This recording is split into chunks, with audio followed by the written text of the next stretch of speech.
একটা মেয়ে যখন রাত্রে বেলা শুতে যায়, মেয়ে এমন যে শারীরিক সম্পর্ক করবে গেলে আমার বউ বলে আমাকে তোমার উপর এখন ফিল নাই, আমার উপর বলে তার এখন ফিল নাই।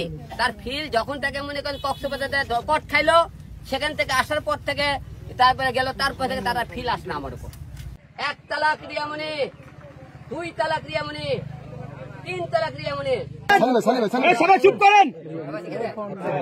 রিয়ামণিকে আপনারা সবাই জানেন, আমি আজকে কথা দিয়েছিলাম আজকে আমি রিয়ামণিকে তালাক দিয়ে গোসল করবো। আজকে মুখে তালাক আপনাকে দিয়ে দিচ্ছি, কাগজে কমপ্লিট করা হয়েছে।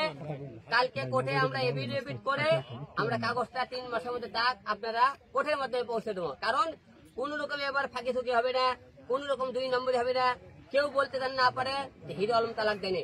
তাই রিয়ামণিকে আবারও আপনাকে জনগণের সামনে প্রকাশ্যে তালাক দিচ্ছে। 1 তালাক রিয়ামণি, 2 তালাক রিয়ামণি, 3 তালাক রিয়ামণি।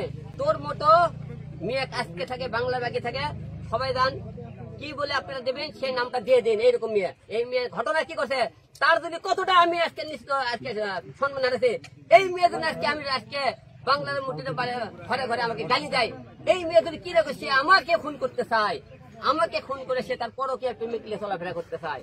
তাই আপনাদের বললাম আমার আজকে কান্না, আমার মেয়ে, আমার মা, আমার মেয়ের মুখে সে খাবার তুলে পড়ে দেয়নি এবং আমার মেয়ের কোনোদিন খবর নেয় না। আমি যখন তোকে বিয়ে করছি তুই আমার বউ মানে আমার সন্তানের মা, কোনোদিন সে আমার সন্তানের দায়িত্ব বলতে পালন করেনি। সে তার মা বোন ভাই তাদেরকে পালে কিন্তু আমার বাপ মায়ের কাছে কোনোদিন পালে না। আমি তার কাছে 3টা আবার বাচ্চা, আমার মা সকালে একবার রান্না করলে 3 বার খাই। তা তোর মতো বউ নিয়ে আমি কি করবো? আমি ঘরে হেলে দে, রাস্তা হেলে দে, অফিসে খাই, অফিসে ঘুমাই। তুই বউ রাত্রের বেলা তোর ভাই মদ খাস, ইলিশ খাবার দাস। তা তোর মতো বউ কি মানুষকে ঘরে রাখবি কিনা? আমি কেন তালাক দিলাম আজকে আপনারা বলতে পারেন। অনেকেই আপনি অনেকবার বলেছেন হিরো আলম বারবার নাটক করে, এইবার দিলে আমি নাটক করে থাকি। আপনার মিডিয়া এবং বাংলাদেশের লোক আমাকে আপনারা গণধোলাই দিন।